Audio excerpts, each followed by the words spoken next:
can't imagine what it's like to be on a sub because you got nowhere to go. But a ship is very similar. You have nowhere to. There's nowhere to go. What was it like for a bomb to go off, not knowing what it was? I mean, how do you maintain your composure in that? What was that like? You just have to fight to keep your ship going. You don't have much choice. That's where you live. And it's either there or the water, and that's not the best way, to go off into the water. So you fight as best you can to keep the ship going. My name is Thad David. I'm a former Marine Recon Scout sniper with 2 deployments to Iraq. As a civilian, I've now facilitated hundreds of personal and professional development trainings across the country. And it struck me recently that the same things that help civilians will also help veterans succeed in their new roles as well. Join me as we define civilian success principles to inspire veteran victories. Welcome to another episode. I'm here today with Navy veteran Bob Merrick. How you doing, Bob? Doing great. Can't complain. Thank you. I'm happy to hear it. I know you've got an amazing story. I know that you served over in Vietnam, and I'm really happy that you took a moment to jump on the show today. I'd love to hear from you. What caused you to? When did you join up? What caused you to join? What got you to join the military? All right, I graduated from high school in 1965. Vietnam was just getting started. And I worked through the summer, and 2 of my buddies, the 3 of us, decided, well, rather than get drafted, let's go ahead and join the Navy. We're tired of people telling us what to do, so we'll go ahead and join the Navy. Of course, you know how that goes. So we left December the 1st. Trained, they weren't flying you yet Great Lakes, so the train pulled up to the local train station. We all swore in and jumped on the train, headed for Great Lakes, Chicago, Illinois, and got there and found out you have to listen. There's going to be a lot of people telling you what to do. So yeah, but I was going to say, not a great thing to do if you don't like being told what to do. Yeah, we found that out. Yeah. And then what happened?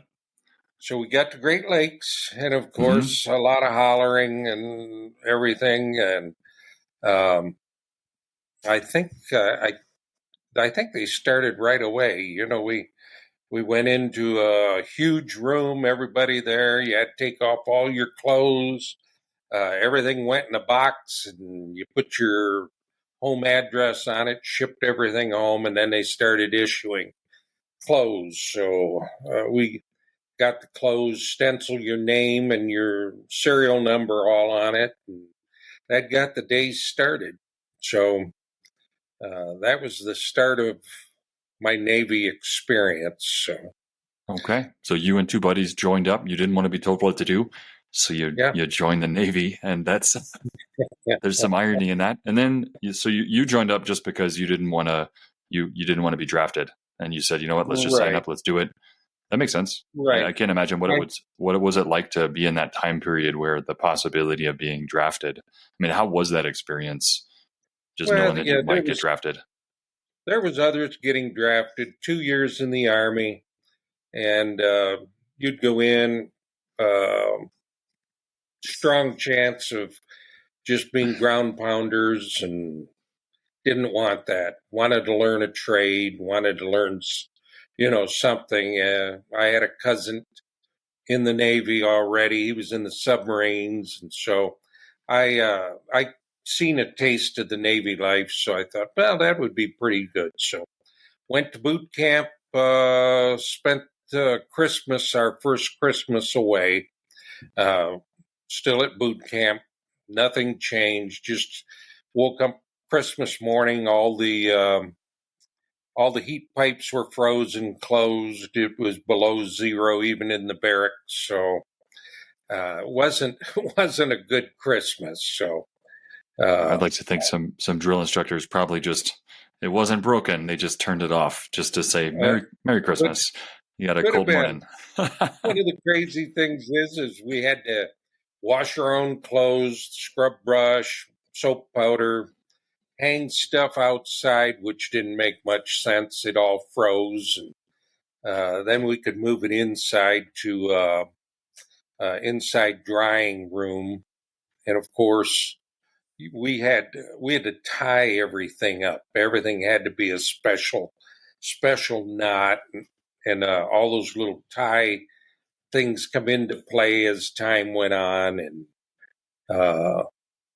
different inspections they would find. Drill instructor, they'd do inspections, and of course, somebody they would find had these tie stops in their pocket, and they'd make them eat them. Just spit out the little metal ends, and so things like that. That teach you to respect authority, Oh, yeah. I think what I love about it is just some things that never change. And that's one of them, is just the games that they play. And so you joined up, you guys went off, you went to boot camp, and then you eventually found yourself heading off to Vietnam. When did you head off to Vietnam, and what was that like heading to Vietnam? Well, first I got out of boot camp, and that was in February. Got orders to Cecil Field, Jacksonville, Florida. Never been on an airplane before. Went home for like a week and then got on a plane, flew to Jacksonville, Florida. And I went to an air wing. So the first 66 we spent going to the Mediterranean. As soon as I got into the squadron, checked into the squadron, they said, don't unpack your sea bag. We're going to the Mediterranean. So I did a tour in the Med first. Okay. Exciting to hear jets taking off and landing on your roof, and so got a chance to learn how to function on the flight deck, and got that all behind us. And then we got back from the Med, then late 66. Then in 67, they said, now we're going to go board the Forrestal heading for Vietnam, going to the Westpac. So I got a chance to go to Gitmo. The carrier was doing quals down around Puerto Rico, and so I got to go to on a divert crew to Gitmo and spent about a month, maybe a little longer there, while the carrier operated out around Puerto Rico.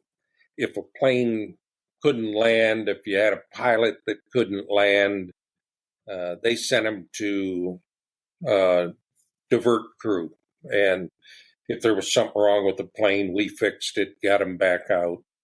Or if we had pilots that would show up and grab their bag out of the wheel well and say, take me to the BOQ and have the plane ready to go back to the carriers. So they'd go back. Then we went through, become shellbacks, cross the equator, something they don't do anymore. And then went down, stopped in Rio de Janeiro, Brazil. Got a chance to do a little R&R there. Then went over to Subic Bay, hit Subic Bay, then up to Vietnam, up off the coast of Vietnam, send planes strikes into North Vietnam. So then, go ahead. Is that what you did while you were there? You all sent a bunch of airstrikes in off your ship? Yes. Yep. How was that experience? It was different. There was times that at night I was on we worked 12 on, 12 off. And so I was on nights, and you could see the strikes going on. The sky would light up, and so you could see bombs being dropped and fighting going on. Fortunately, never touched ground there, so but was well aware of what was going on. Then July the 29th, 1967, we was off the coast of North Vietnam, and I had got off work I don't know, 7, 8 o'clock in the morning. Went to morning chow, ate, decided I needed a haircut. Me and a couple other guys got our haircut, got uh, back to where our racks were, and took a shower. Just barely got in the rack, and we went to general quarters. So they were announcing fire, fire, fire on the flight deck aft. Everybody go inboard and down. My general quarters station was out on the flight deck, so I jumped back out of the rack, threw my dungarees on, flight deck boots, and out I went. And got out in the hall and was running through the halls, jumping over. We called them knee knockers. It's the hatches. They'd hit you right in the shins if you didn't get up high enough. So jumping through them, and they're dogging hatches down, and I'm hollering, "Wait, I'm coming!"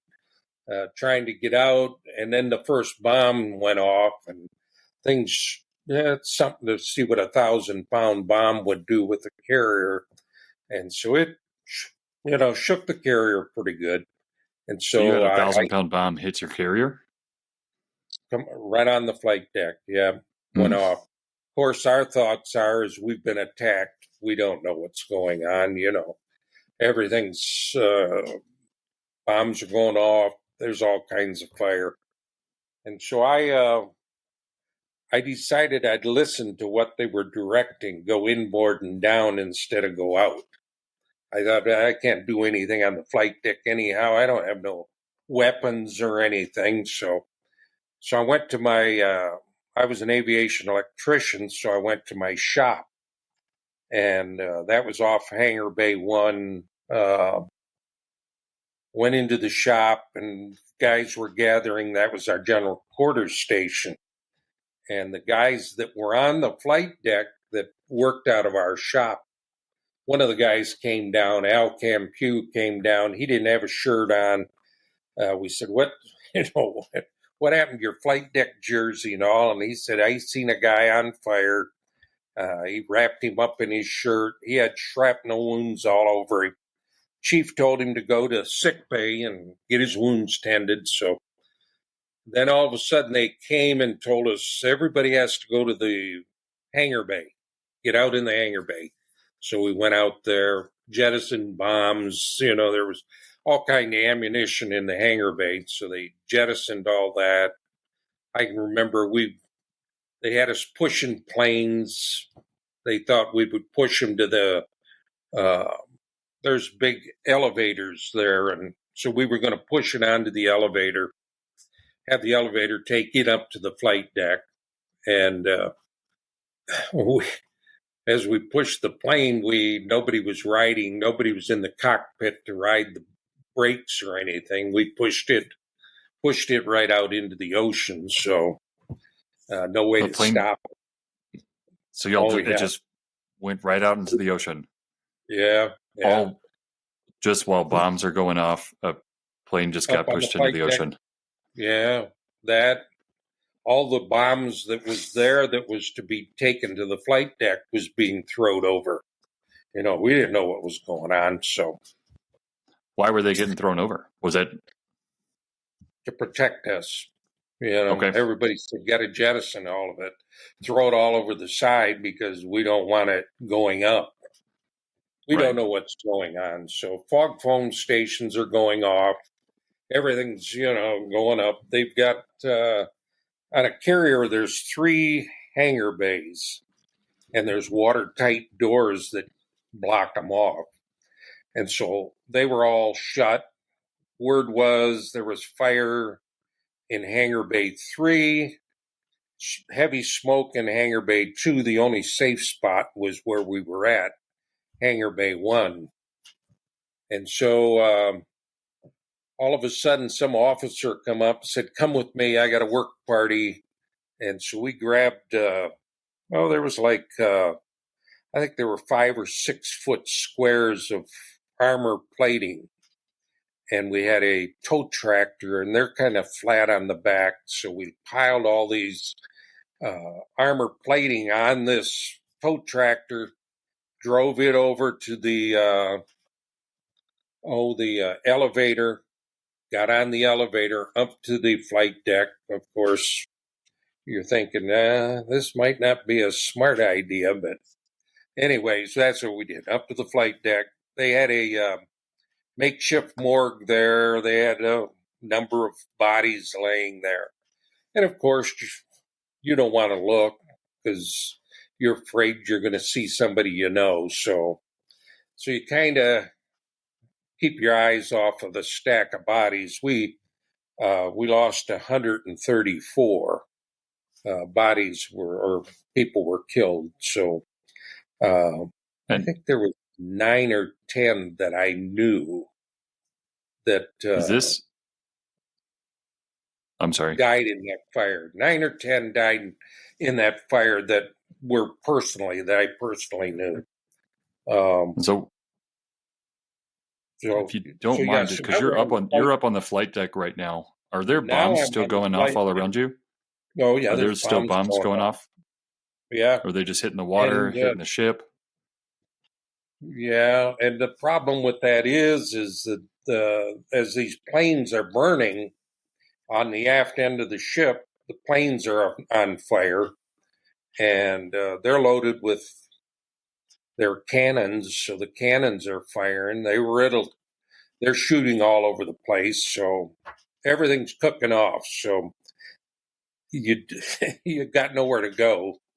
All of a sudden, I remember somebody said, get on a hose. So some of the fire parties got blown away. They just when these bombs go off, they just explode and wipe everything out. So there's people down on the flight deck and everything. So I remember grabbing a fire hose and starting to fight fires. I don't remember a lot from that on. My mind's really blocked all of it out. I don't remember everything from then on until I've still got a good friend of mine that we still get together and still talk. We got together just a couple years ago. We talk every year, but he's in Florida. And so we got together sitting around. He said, don't you remember later in the day, because we'd been up all night, been up all day.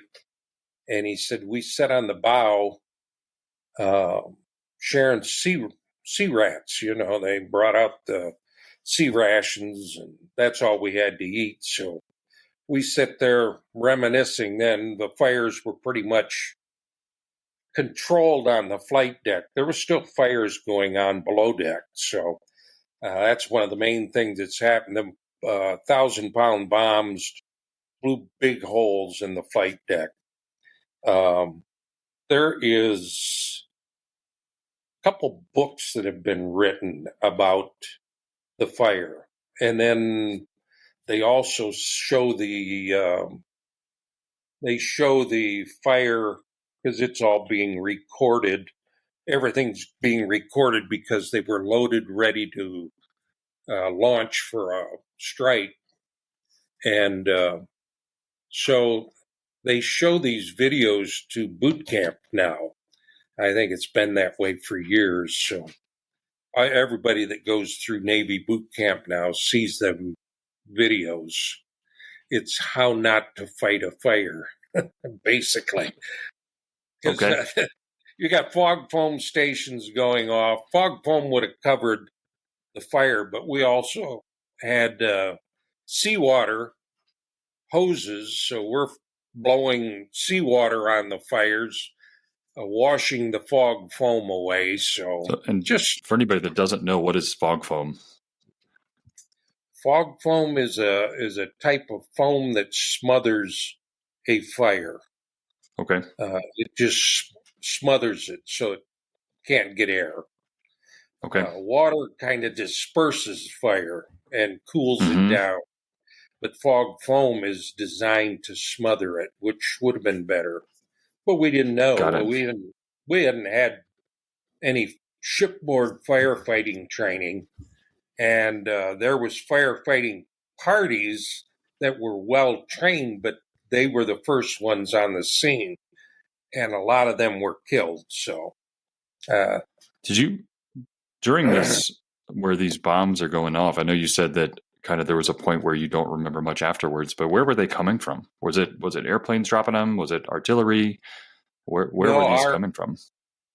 see that they discovered that there was a rocket. All our planes were loaded with bombs, rockets, everything. They were getting ready for a strike. And so there was a rocket that shot off of a Phantom jet on the aft end of the ship that traveled across. They said it hit John McCain's plane. John McCain was one of my pilots.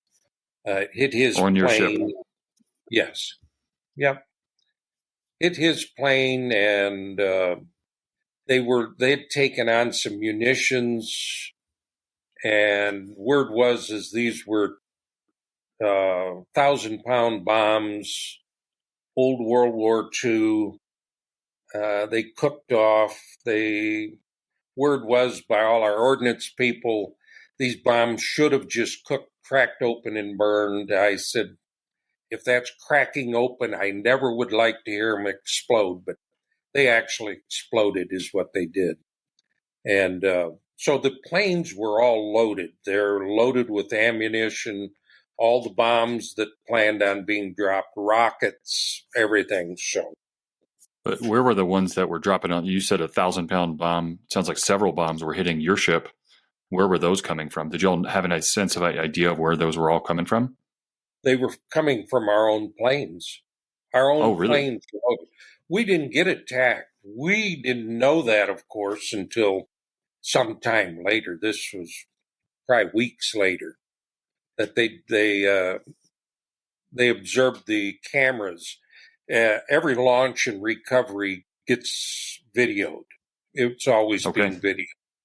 And so they went back, they looked at the cameras, looked at the video, and they discovered that this was just a plain accident, So the entire thing was just, basically friendly fire, if you Yeah, could call it that.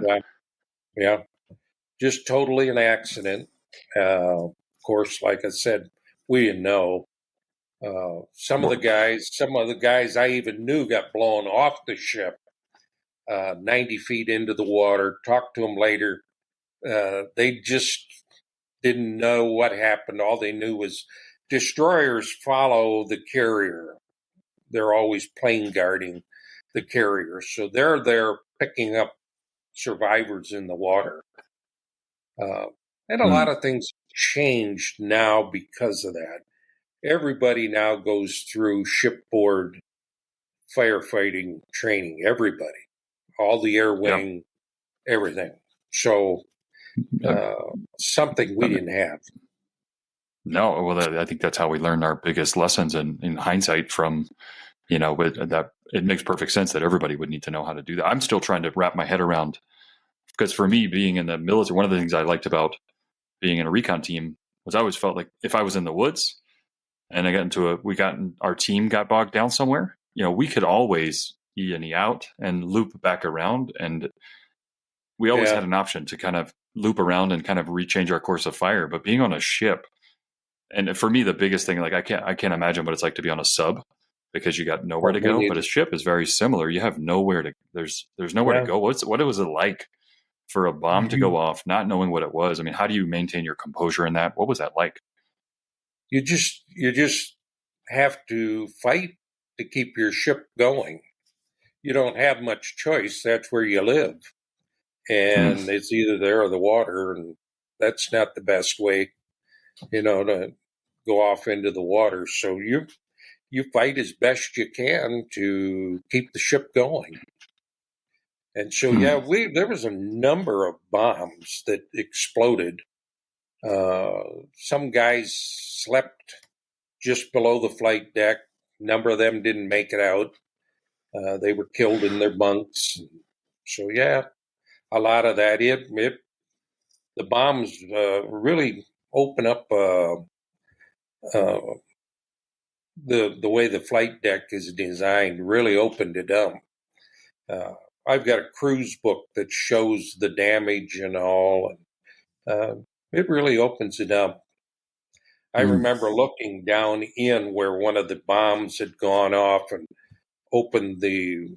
I mean, it would be probably a good 12 by 12 hole down into the berthing compartments or shop spaces or whatever it was, and then they would fall down and explode again and open another hole going down, and so it was it kind of snowballed then. So, but yeah, Did you stay on the ship? What happened to the ship? oh yeah, You're on a ship, you're deployed. yeah, Did y'all we take got the it. boat back home? What? Yeah, we did. We got it got the fires under control, pulled back into Subic. I think it was 2 or 3 days took us to get back off the line. Other ships come up, help fight fires, pulled up alongside us and was spraying water on everything. And so then I think it was about 3 days, and we pulled back into Subic. They kind of covered up the holes. We couldn't operate anymore. We offloaded planes. Pilots, they were given, well, we all were given options to transfer to another ship, another squadron, stay on there in Vietnam or whatever, or we could stay with the ship. And I chose to stay. I think John McCain was injured. He transferred, then went aboard. Another squadron, was shot down, and spent his time as a POW then. So, Did you? That's a pretty. Obviously, John McCain is a very high profile name, and to have been yeah, on his ship, did you ever get to meet him? Did you get to talk to him? I did talk to him. Yeah, What was he like, especially he back was then? he was welcoming. I talked to him before he ran for president. He had been to visit. I live in Toledo, Ohio, and he had been to visit Toledo. Okay. And so I called, and they had a call in, had him on the radio. So I called him, and I figured what we were known as the VA 46 Klansmen after the Okay. Scottish Klansmen. Unbeknown to me, I I don't think a lot of times, but I did think, and I thought he would recognize the fact that if I mentioned that he was visiting and I was a former Klansman, so that's what I did. I said I welcomed him to Toledo by a former Klansman. They shut me off right away. I was going to I know, say. not I could. thinking. I Yeah, didn't even I could understand. Yeah. I'm glad of you how it clarified what sounded. it was before you said it.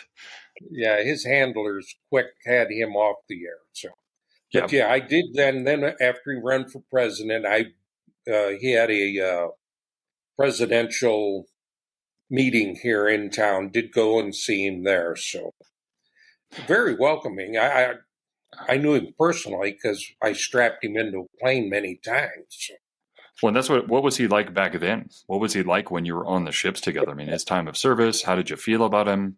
Not, yeah, he was it's awesome. he was What good. was it? He was Okay. a good pilot, and yeah, he would show up. He'd do his flight inspection. He'd go around, kick the tires. That was his saying: "Kick the tires, light the fires. Let's go flying." So that was Okay. his opinion. So that's All what he right. would do. And we'd put the ladders up. We'd go up, climb in the cockpit. We'd help strap them in, then, and uh, they'd fly. And he was one of those. When we were in Gitmo, they would show up, and it was kind of hilarious. Fridays were a big time. They would show up Friday afternoon, and unbeknownst to anybody, they'd already packed clothes to come in. And there was four of us from the squadron that was there, and they would just say, just have the plane ready on Sunday and take me to the BOQ. We had checked out a 6-passenger pickup truck, and we would load them up and drive over to the BOQ. Their wives would be there waiting on them. And so it was just one of those things. Gitmo was Yeah. pretty good. We enjoyed our time there. It was fun. I wonder, and this is just because I'm curious, and obviously John McCain was not the only one shot down in a POW camp. Did y'all know, like, so he got shot down, or anybody else that got shot down? Did you know that they were alive in a POW camp? Did you know that would happen, or did you just know they got shot down and nobody knew what had happened?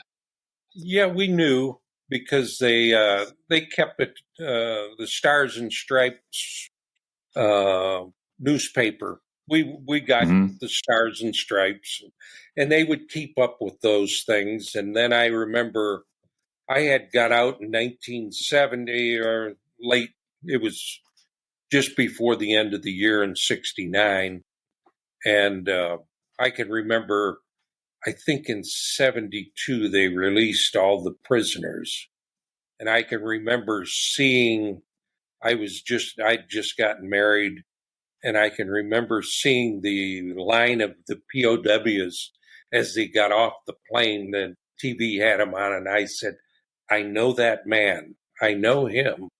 And it was John McCain. So I said, "Man, it's something to see." So I was glad to see him get out. He had opportunities to leave much earlier. He was a son of an admiral, so they kind of in good faith give him a chance to leave. And my understanding was that he turned it down. He would not leave the POW camp. Yeah. So he had the choice to leave. He said no, he wouldn't. So he wouldn't leave till everybody else left. So that was different ones have spoken up and said that he was the cause of the fire. And I'm on some Navy sites, and I usually try to set the record straight that wasn't true. So there's a rumor that he started the fire on the ship? Oh yeah, there was such a thing as a hot start. And that's what different ones said, that he caused a hot start, and that it wasn't proven. The thing that was proven was the rocket was fired off, static electricity. There's a safety pin that only comes out when they get ready to launch. And apparently that had been faulty, and static electricity fired the rocket, fired across the flight deck, hit a best friend of mine, hit him in the left shoulder, took his arm off, and then one of our chiefs that was on the flight deck said that he'd come up to him and said I've been hit, and Chief picked him up, took him to a helicopter, and he died in the helicopter. And all that's documented in books. So there's 2 books out that I know of. One of them is called Fire, Fire, Fire on the Flight Deck Aft. That's written by Ken Kilmeyer. And then Sailors to the End. These are all they're full of stories of different ones that they talk to. In fact, I just hooked up just a week ago on a Navy site with one of the guys that I was in the squadron with that got injured in that fire that I'd lost touch with. And so these Navy sites have become pretty nice. You're able to hook up with some of them. So it's good to get on. So I know it's pretty amazing. I remember because I got out in 2005 and they created an email group because social media was just in its infancy. And so that wasn't really a thing. And so somebody at our old CO had started up just an email group that had us all of our email addresses in one group to stay in touch. And it's been amazing to see how easy it is to stay in touch with people via social media now. For all of its downsides, it's pretty amazing to be able to stay in touch, because I can't imagine what it'd be like, because you would get out and you probably left a lot of people. And like, I want to hear about that. And I also want to ask you too, because you said that these books that were written, how do you feel about the ones, like, did they accurately portray it? Do you feel like it showed, gave an accurate portrayal of what's happening or what did happen? Yeah, yeah, they both do. Both those books are very accurate. Um, Okay. I've read through them. I don't see anything that I would dispute. They're good books. I have on some of my sites, though, that I get on, that some guys, and they're really people that weren't aboard the ship at the time. I even worked, and I ended up in 1970 after I got out. I started work at AT&T, and I found out later one of the guys I worked with was also on the carrier. I didn't know him at the time, but then got to know him, and I just seen him this year again. So it's interesting and the internet and everything makes it a whole lot easier to Oh, keep yeah. up or get in touch with guys. So yeah, it's real interesting. So what was it like for you getting out? So I know that very controversial time. What was that like, your transition out of the military or Well, getting back from I Vietnam? yeah, I well, see, I we got back from Vietnam on the Forrestal. We left Subic Bay, and I believe we were at sea for like 43 days coming back. We went down around the tip of Africa and back up through the Atlantic, and it took 43 days. It was a long, a long ride coming back. We didn't pull in anywhere or anything, so we come back that way. And so then we transitioned aircraft in 67, 68. We transitioned to a new aircraft. So we all had to we had to go to schools and get updated on everything. Computers were starting to be being used on the new aircraft. And so we kind of got updated on everything. And then in 69, early 69, they were going back. The squadron I was in was going back to the Mediterranean. And I had heard of an early out coming up, and I thought, nah. And the chief, so I talked to my chief, and I said, hey, chief,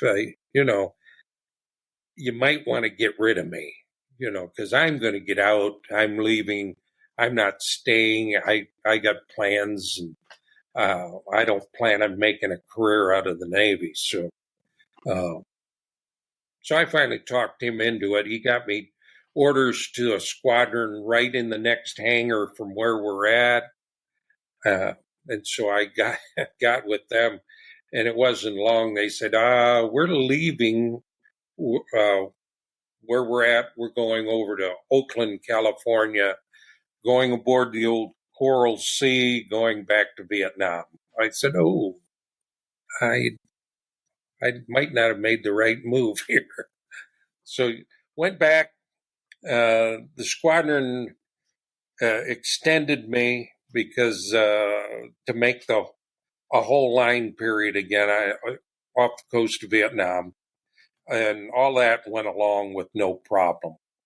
Pulled into Okay. Yokosuka, Japan, and got off the carrier in Yokosuka, and they put me on a bus, and I think I went up through the mountains and flew back to San Francisco.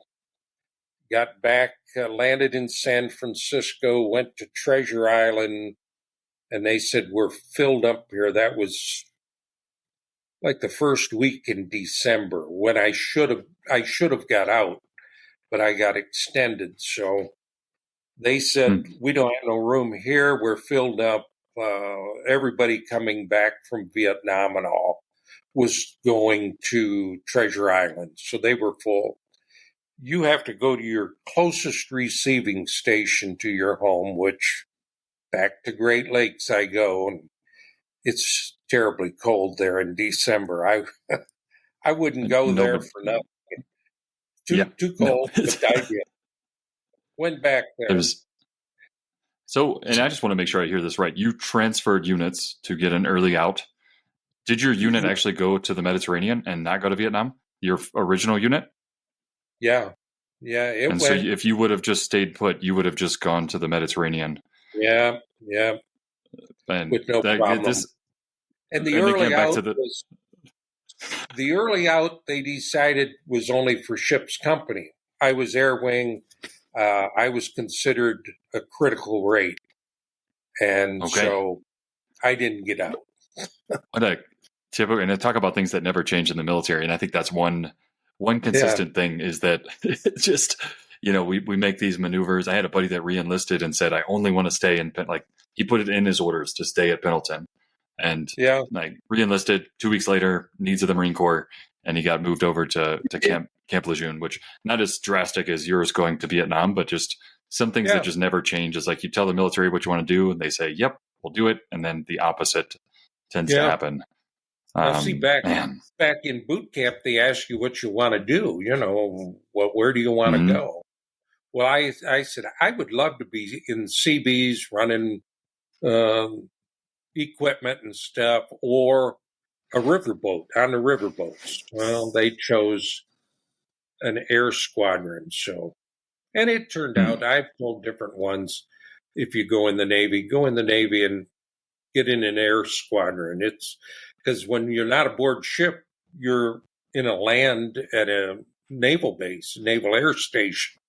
And so that was nice. There in Jacksonville, Florida. It was warm all the time. I didn't miss the cold. Well, so Florida's not a bad place to be stuck. Not bad. No. So I'd love to hear about what's that? I was just going to say the nice thing is one of the guys that I went in with, I got orders to Jacksonville, Florida. He got orders to Sanford, Florida. He was in an air wing too. So of course, when we went to the Med, he went along with us. Their squadron was on the same carrier. And so we made a Med cruise together too. So it was nice. We had a good time. We managed to go to Greece, Turkey, Italy, Spain, visited all them countries. For you. It's a good trip. So what was it like for you? So when you got out of the military, what did you do? So you got out of the Navy, you eventually got out. What was it like transitioning out of the military? I managed to get a job with the phone company right away, AT&T. And I ended up working 38 years there. I had some clearances, some secret clearances and stuff that helped. I managed to get in every time a president visited town. I was on that detachment from the phone company because they would run our clearances and find out that I fit the bill all right. So I was on Air Force One. I managed to, trying to remember his name, the different presidents. One of them visited by train, and I was on that detachment. And so I got into some good jobs because of my military background. But I didn't really have any problems. I heard, different ones spoke about they had problems with at the airport. Nobody bothered me. And we had to travel in uniform back then. You couldn't wear civilian clothes. So like when I landed in San Francisco, it was a military jet. So of course didn't have no problem.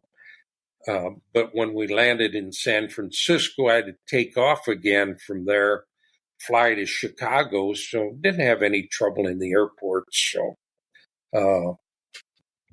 then I flew from there to home and just never had any more problems. So adjusting, didn't really talk about much of anything. Didn't talk about the Forrestal. My kids, they didn't know about it till a lot, years later. they would play with I had Vietnam medals and all, and they would play with them. And so I don't have any of them anymore. Kids would wear them. They'd wear my uniforms for Halloween.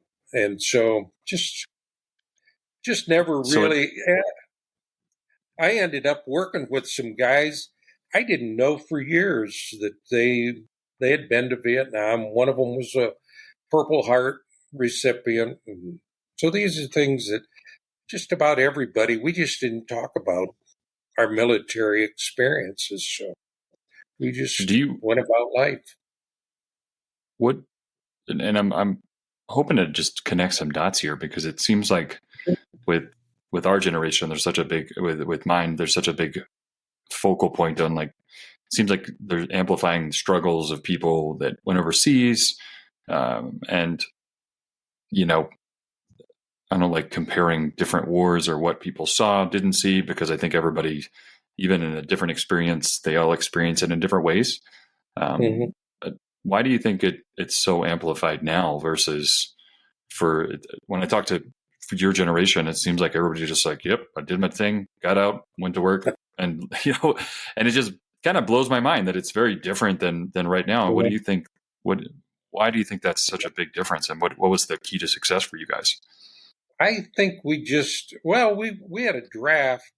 Guys getting out now and going in now are pure voluntary. They don't have to. Nobody has to go. Back when we had the draft.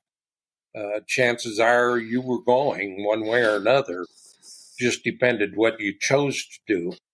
I Right. chose the Navy. I just didn't. I knew others that went Army, got drafted. Army, Marines, whatever.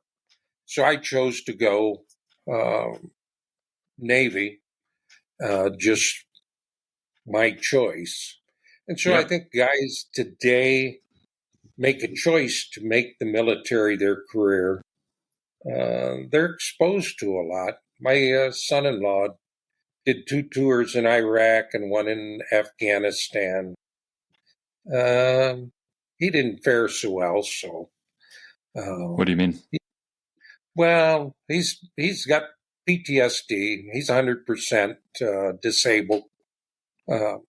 Still goes. He's still good to be around. He's fun, but still has his problems. Yeah. So, yeah, he's still he sleeps with a fan on and different things. He has to have noise. I'd never try to wake him. I just Did as you? soon not have to do that. But I just always wonder and I'm choosing my words cautiously here, sure, because I'm very respectful of everybody's service and everything that, the traumas that we deal with after getting out. right. And it's interesting to me that we see so much of it now versus you don't really hear a ton of it. I mean, you do hear stories about it from your generation. But the Vietnam War was a very intense war. Yeah, yeah. One of the main problems. It wasn't a likable war. Right. Nobody. Those of us that were there didn't speak about it, and there was because back home, people were demonstrating against it. You heard about people calling you baby killers and things like that. So you just kept it on the down low, so to speak. You just Interesting.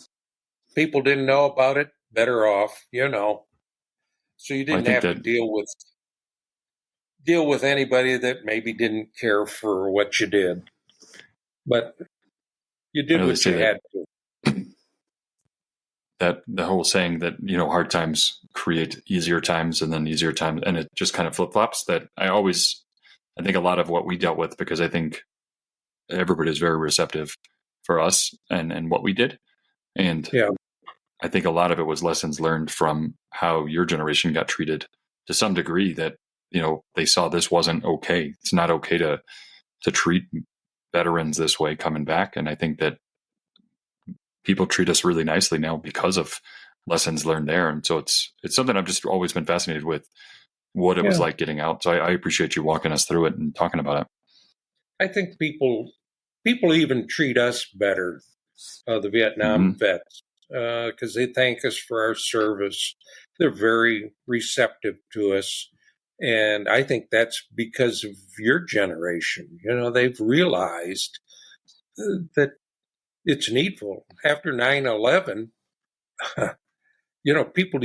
people seen it that, hey, we're not protected here on our lands. So things can happen here that get your attention. So, oh yeah. So, well, I'm just grateful. I'm very grateful for anybody's service, and that's why I do this podcast, is just to learn more and to hopefully help educate and then help other people learn more about it. I heard recently that, because right now, one thing that as we were transitioning out, while I was in, it was kind of like, if you were in, you were most likely you were getting deployed, you were going overseas. I did 2 deployments to Iraq, and it was just kind of the norm. So it just kind of seemed like that was a normal thing, whereas now it's not a normal thing. And I think some people struggle with getting out, and there's even some I don't know. You hear some veterans saying, I saw combat and you didn't, and there's a little bit of comparison there. And I heard recently that, which I don't agree with, by the way, but I heard recently that the Vietnam veterans had some of that with World War II veterans, and that Vietnam veterans coming back actually got some shade thrown at them from World War II veterans. Did you experience anything like that, or is there anything you could share about what was it like from World War II veterans, or did you hear anything about that? Yeah, I didn't have any problem. My uncles were in World War II, and they all belonged to the Legion, or VFW, either one, and so they participated more. I just never had felt the need. Not that it's a bad thing. I've got guys that I worked with I know of 3 of them now that are the heads of their VFW post, American Legion post. So it's not a bad thing. 3 World War II veterans? No, 3. Okay. Well, I know of one that was a Vietnam vet. The other 2, they came along after. Okay. But they're the head of their chapters. So, yeah. Okay. But I've not had any problem with the World War II people. I have had some issues sometimes that they don't want to recognize that I was a Vietnam vet. You're not a Vietnam vet. Okay. You never touched soil. You never was actually touched Vietnam soil. But the U.S. government recognized the fact that we are Vietnam vets. Yeah. And then I've had a lot of Vietnam vets that said, we really appreciated you because you guys, when we called, the jets were flying and they were coming home. So it was good. They seen the need there. So that part is good. Been in several firefights where once air support comes in, you're very grateful for everyone involved in getting air support to you quickly, because it's an absolute game changer on the battlefield. Oh yeah, so it's a necessity. I used to say it takes a college education to fly the plane, and it takes a high school education to keep them flying. That's all we were, We're there wrenching on these jets and stuff, and little education and keeping them flying. But it was fun. I had a good time doing it. But it was one of those things that we did our job. That's all. Well, I'm very grateful that you did. And I really appreciate you jumping on to share your story and your experience. And I'd love to ask you, just for anybody listening, any veterans listening, what would you say was the keys to success? Because I know you said you worked for, was it 38 years for the phone company? Yep, AT&T. Which is fantastic. It sounds like you Yeah. did a lot of great things afterwards. What do you think the keys to success after getting out are? Well, I think you learn respect for authority. That's one of the main things. I maybe didn't have that before I went in. Like I Hmm. said, I got tired of people telling me what to do, so I joined the Navy. Made Okay. sense. Yeah. It made sense for about that train ride was about it. It Yep. changed real quick. That But sounds yeah, you about, yeah. Sounds about right with most better. I know for me, just being stubborn and bullheaded, it's like, I'm going to do yeah, this. Nobody's going to tell me what yeah, to do. And it's like, oh, yeah. wait, look at what You find happened. out real quick there is people that's Hmm. going to tell you what to do. They Oh, kind yeah. of drive you down to where when they tell you to do something, you do it no matter what. Yeah. Just do it. We'll discuss later if you don't like it. So Um, that's the part that I think, and it's worked good for me for all these years. Just you learn respect for authority and you do your job. You do it good. without Did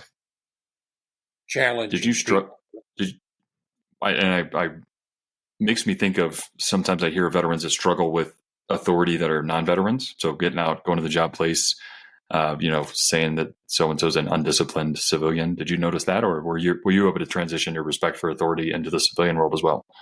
Yeah, no, I I transitioned respect for authority. Most of the people I worked for that were my managers were not veterans. Yeah, Uh, so yeah, I had I had people that I worked for that respected the fact that they could give me the jobs to do and go do them. They didn't have to right, worry about me out messing around somewhere not getting the job done. right. Well, And so that's part of what I learned there. You know, the chief would give you the job, go up and fix whatever's wrong with this plane and get it fixed. And so you do it, sign off on it, uh, and it better be fixed. The last thing uh, you want is a chief chewing you out for it not being fixed. So, right. yeah. And Well, they're the E7s, E7s, and they sit around and drink coffee until they're needed. oh yeah, it's definitely how The it last goes. thing you want Well, them is on your back. yep. So you learn to do the job, do it and get it done and do it right. Well, it So sounds yeah, like you did just that while you were in and after getting out. And Bob, thank you so much for yeah, jumping on and taking some time. I really appreciate everything you've done in the military and just for taking some time to share your story. It was very, very insightful for me to hear about it. And I really appreciate you taking some time. well, good. I thank you. 1 million veterans. Empowering 1 million veterans is my mission. My name is Thad David, and if you like this mission or this podcast, there's a few things you could do to help me out. Number one is just to leave a 5-star review and let the world know that you enjoyed this show. Number two, follow or subscribe the show wherever you're watching. And number three, share it with as many people as you think would find value in it. Now, if you have direct feedback for me, or if there's anything that I can do to personally help you out, please reach out to me directly at victoriousveteranproject@gmail.com. I truly look forward to hearing from you. Conquer today.